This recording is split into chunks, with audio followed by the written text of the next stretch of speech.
담임 목사님께서 오늘 갑자기 집안 경조사가 생기셔가지고요.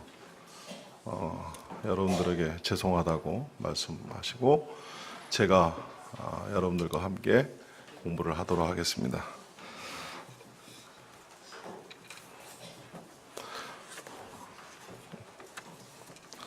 우리 옆 사람 얼굴 한번 보고 인사하겠습니다. 반갑습니다. 네.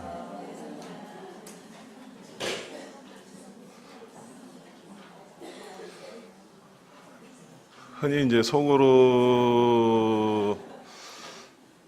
자리를 이렇게 약간 한번 돌려서 이쪽을 한번 볼 수 있을까요? 네.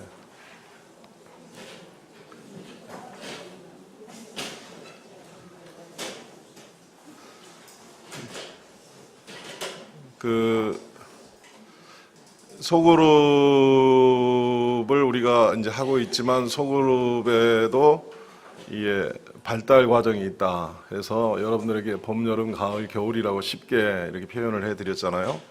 그래서 실은 우리가 오늘 이제 5번째 이렇게 여성 소그룹 리더 모임을 갖습니다. 그래서 실제적으로 지금 여러분들의 소그룹의 상황은 이제 봄에서 이제 여름으로 넘어가는 그 단계 정도 되지 않겠는가 이렇게 생각이 됩니다. 어떻습니까? 그렇습니까? 예. 봄, 여름, 가을, 겨울에 대한 개념들은 가지고 계시죠? 네, 그래서 여러분들이 너무 귀한 것 같아요. 뭐가 귀한 거냐? 그냥 소그룹 리더로서 단순하게 이렇게 그 현상을 지켜보는 것이 아니고 전체 숲을 보고 그리고 나무를 볼 수 있는 그런 관점을 갖는다는 게 굉장히 중요하고 어쨌거나 여러분들이 리더로 하실 때 그 관점을 절대 놓치지 않았으면 좋겠다 하는 것입니다. 그래서 그런 차원에서 보시고 그 다음에 이제 우리 목사님께서 이 강의를 해주시는 내용은 항상 여러분들이 기억하셔야 될 게 뭐냐면 이 내용을 전체를 다 전한다 절대 아니라는 거죠. 예, 이걸 전한다고 하는 순간 이 우리가 지향하고 있는 소그룹을 벗어난다 이렇게 생각하시면 돼요. 이걸 내가 전하겠다 하면 결국은 티칭이나 또 기빙이나 이런 형식으로 빠져들어가기 때문에 이건 우리가 지향하는 소그룹의 모습이 아니다는 거예요. 우리가 지향하는 소그룹은 뭐라고 그랬습니까? 쉐어링, 나눔이라는 거예요. 나눔이라고 하는 것은 뭐냐면 여기에 있는 여러 가지 주제들이 있는데 그 주제들 중에서 잘 들어보셔요. 주제들 중에서 내가 잘 다룰 수 있는 내용을 가지고 쉐어링을 하셔야 돼요. 그러니까 여러 가지 오늘 또 예를 들자면 오늘이 이제 18가 교육자와 성도라는 주제잖아요. 이 주제 중에서 내가 낯설거나 또 내가 충분히 소화를 못했거나 또는 내가 이 주제를 꺼냈을 때에 내가 충분히 이분들에게 그것을 반응할 수 없는 것이다 그러면 그냥 안 하시는 게 나아요. 그래서 내가 그러려면 자 그러면 내가 예를 들자면 이것의 어떤 쉐어링의 주제를 꺼낸다고 했을 때 꺼낼 수 있는 힘은 어디에서 생기느냐? 이게 반복해서 읽어가시는 수밖에 없어요. 반복해서. 우리 공부와 학습 방법이 똑같아요. 뭐 공이 다 똑같겠지만 계속 반복해서 읽다 보면 그러면 이제 자기 언어가 생겨요. 요즘은 이제 표절이 굉장히 중요한 이슈 중에 하나잖아요. 대학에서 석박사 논문 쓸 때 표절하면은 그것도 2줄 이상 표절해버리면 바로 빨간 줄이 딱 떠요. 근데 표절을 막는 유일한 방법은 뭐냐면 그 본인이 인용하고자 하는 그 내용을 반복적으로 읽다 보면 자기 속에 뭐가 생기느냐, 그 내용에 대한 개념이 생기는 거고 그 개념이 생기는 것을 적을 때 표절을 예방할 수 있다는 거예요.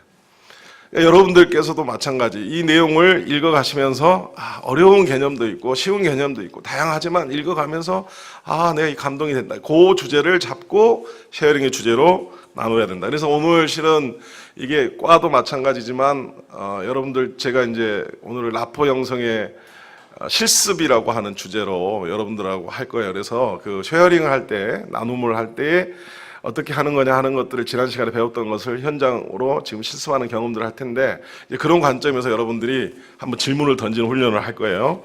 자, 그래서 오늘 교재는 저희가 이제 5가까지 왔고 여러분들 막 불안해 하실 거예요. 요 몇 장 안 남았는데 그 다음 어떻게 하느냐. 그 다음은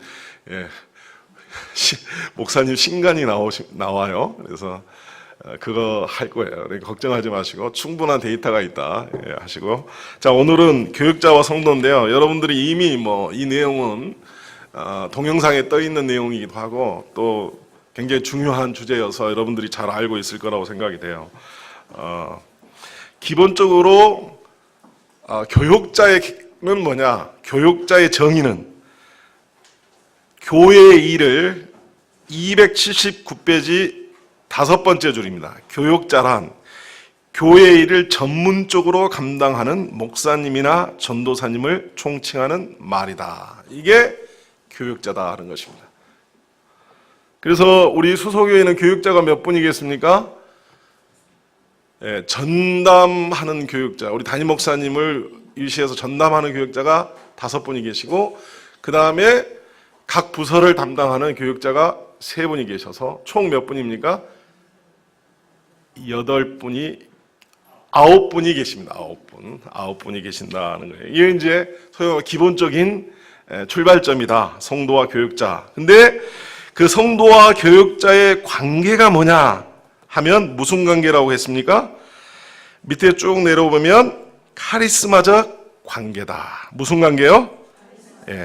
이 카리스마적 관계라는 것은 뭐냐 하면 하나님이 저분을 세우셨다라고 믿게 하는 힘, 이것이 카리스마적 관계의 중요한 개념이다 하는 것입니다. 그래서 카리스마적 관계는 일방적이다, 상호적이다?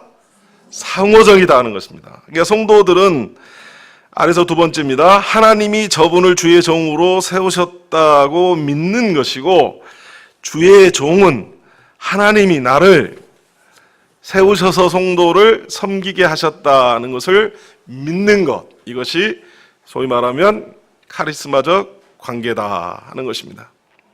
그래서 결과론적으로 카리스마적 관계가 바르게 성립될 때 280페이지입니다.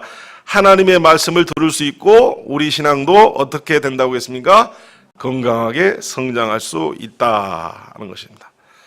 그래서 교육자는 성도를 향해 어떤 자세를 가져야 하느냐라고 했을 때 나는 성도들보다 나을 것이 전혀 없다.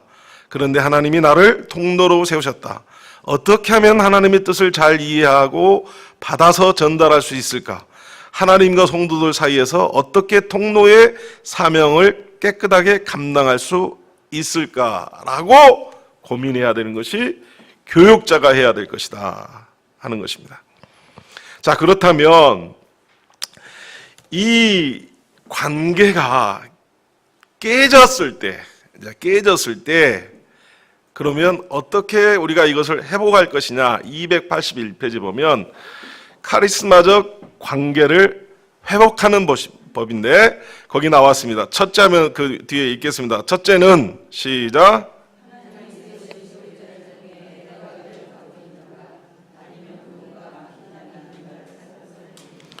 둘째로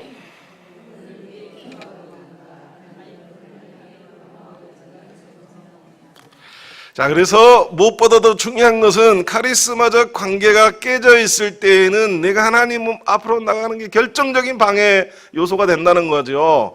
그래서 이것을 회복하는 방법이 뭐냐? 그 교육자를 위해서 어떻게 한다요? 기도한다는 것입니다. 기도한다.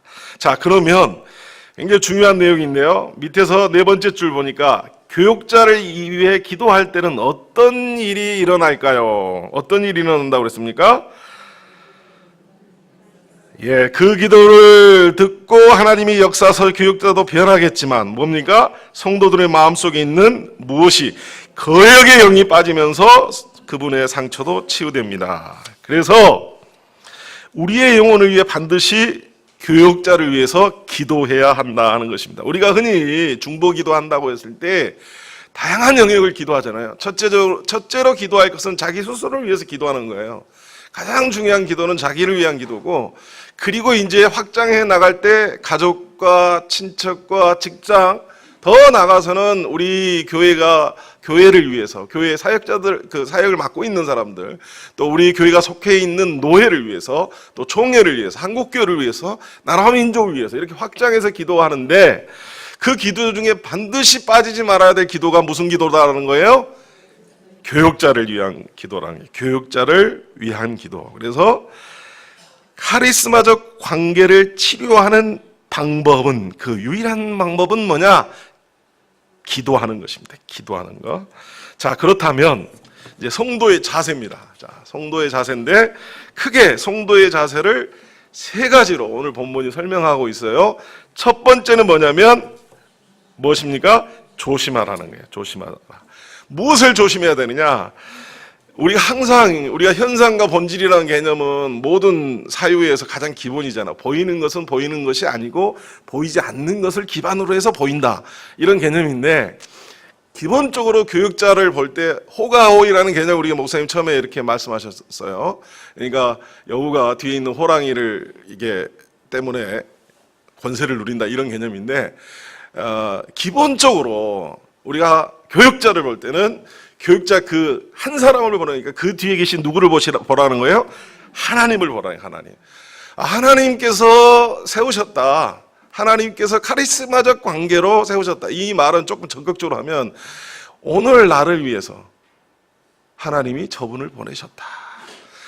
나의 삶에 역사하시고 나를 주관하시고 나를 이끄시고 나를 너무도 사랑하신 하나님께서 나에게 카리스마, 선물을 주셨는데 그 선물의 실체가 뭐냐?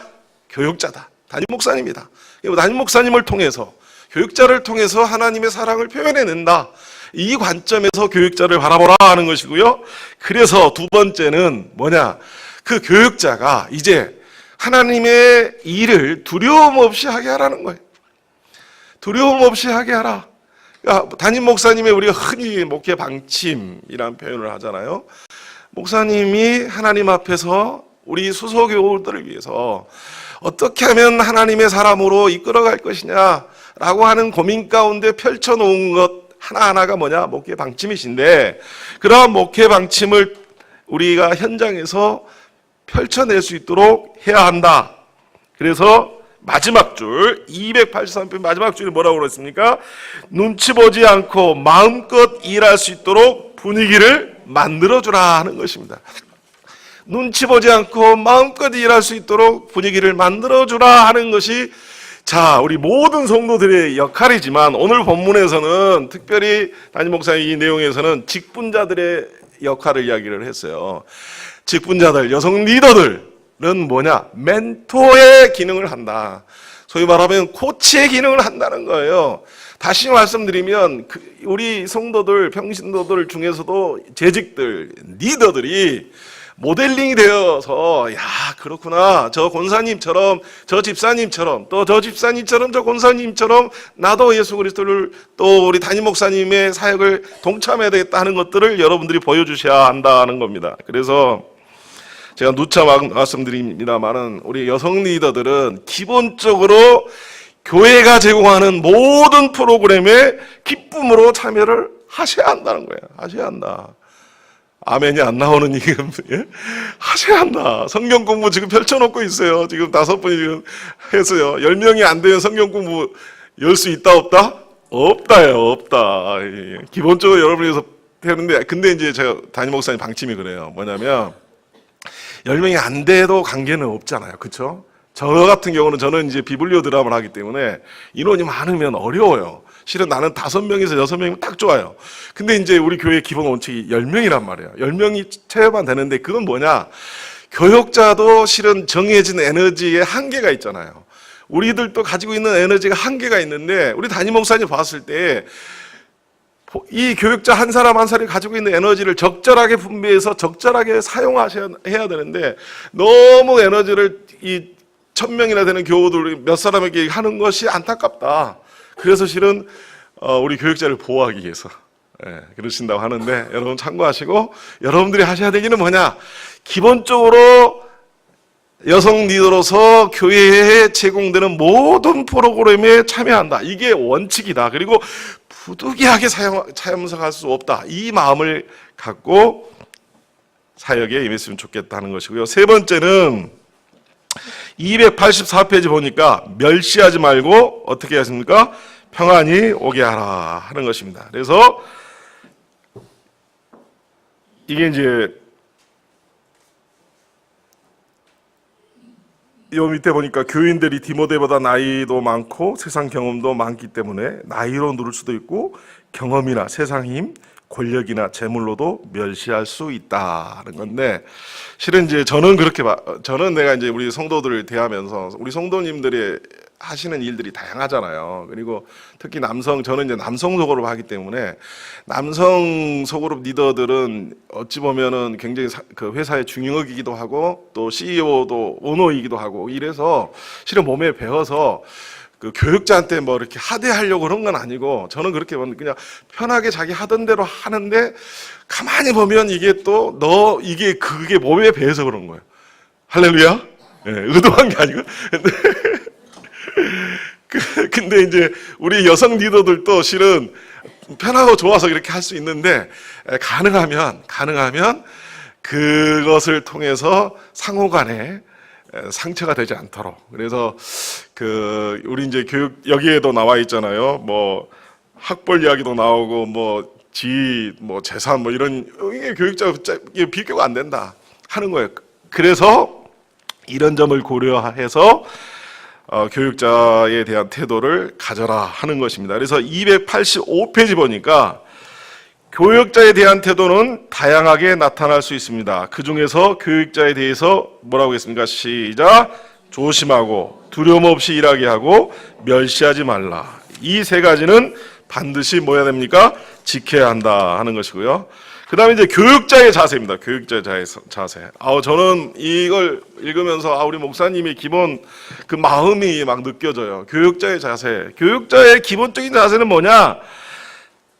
나에게 허락하신 이 성도들을 오직 하나님의 백성, 신실한 그리스도인으로 만드는 것이 교육자의 기본 태도여야 된다. 이 마음을 가지고 계신 거예요. 그러다 보니까 287페이지에 뭐라고 표현했냐면 정말 미안합니다. 정말 미안합니다. 본의 아니게 교육자를 통해서 상처받은 분들이 있다는 거예요. 본의 아니게. 그래서 정말 미안하다. 그리고 우리 목사님이 우리 본인뿐만 아니라 이 세상에 우리 교단만 해도 18,000명의 목사님들이 계시는데 이런 목사님들의 이런 소식을 접하면서 상처가 되는데 그 상처에 대해서 미안하다. 그런데 그 288쪽에 보니까 교육자에게서 받은 상처는 오래 갑니다. 치료하지 않으면 한평생 신앙 성장에 커다란 무엇이 된다 합니까? 방해물이 된다는 거예요. 그래서 이 방해물이 되는 교육자의 관계 속에서 어디서 치료받아야 할까요? 우리의 상처를 씻어주는 분은 누구라고 합니까? 하나님뿐입니다. 한번 따라서 해봅니다. 하나님뿐입니다. 하나님 앞에 나아가지 않으면 절대로 치료되지 않습니다. 그러므로 기도해야 합니다. 함께 읽겠습니다. 시작. 다시 한번 시작. 지금 여러분들이 이렇게 고백할 때 그동안에 있었던 여러분의 상처가 치료될 수 있기를 주의 이름으로 축원합니다. 그래서 성도는 성도의 위치에서, 교육자는 교육자의 위치에서 카리스마적 관계로 본인들의 역할을 잘 감당해서 예수 그리스도의 몸을 세워가는 그런 아름다운 관계가 되었으면 좋겠다라는 것으로 말씀을 마치고요. 묵상 질문 보겠습니다. 묵상 질문.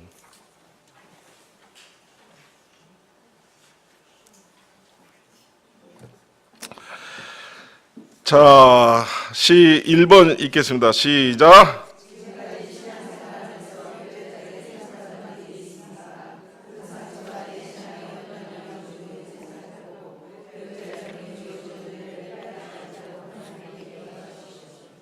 두 번째 시작.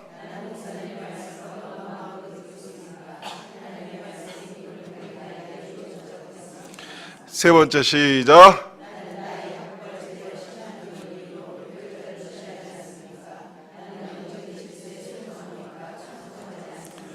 기도하겠습니다. 시작.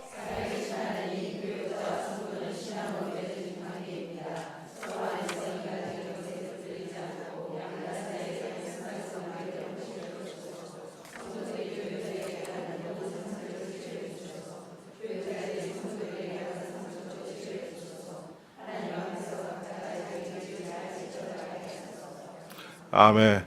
자, 이렇게 여러분들이 이제 이 교육자 성도 관계에 대해서 들으셨잖아요. 보셨잖아요.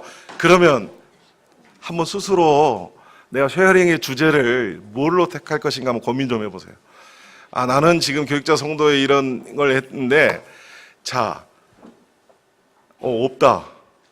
그러지 마시고 어떻게 접근하냐면, 이 내용을 여러분들이 봤는데 그 중에 잘 들어보세요. 그 중에 여러분들이 와닿는 내용, 지금 떠오르는 것, 요걸 테마로 잡으셔야 돼요. 처음 딱 읽고 떠오르는 주제, 이게 뭐냐 싹 기록하는 거예요. 그리고 다시 만약에 불확실하다 그러면 다시 한번 보면서 두 번째 떠오른 걸 적고. 그래서 여러분들이 마치 이 본문은 내 스스로 저글링한다. 여러분들 그 마술쇼 하는 분들 보면은 뭐 접시 돌리는 거 이거 보면은 막 자유자재로 저글링 하잖아요. 그렇죠? 그거 하루아침에 됐겠어요? 오랫동안 연습하고 하면서 그걸 하는 거예요. 그래서 여러분들이 여기서 주제를 잡을 때, 아, 내가 이 가운데서 저글링 할 수 있는 주제가 뭐냐? 이것을 찾아서 그것으로 쉐어링을 하는 겁니다. 오늘 여러분 그것을 우리가 이제 실질적으로 연습을 하도록 하겠습니다. 네, 준비되셨나요? 네, 그래서 이제 어떻게 하냐면, 이제 그다음 넘어가세요. 이 페이퍼 좀 나눠주실래요? 5강 페이퍼.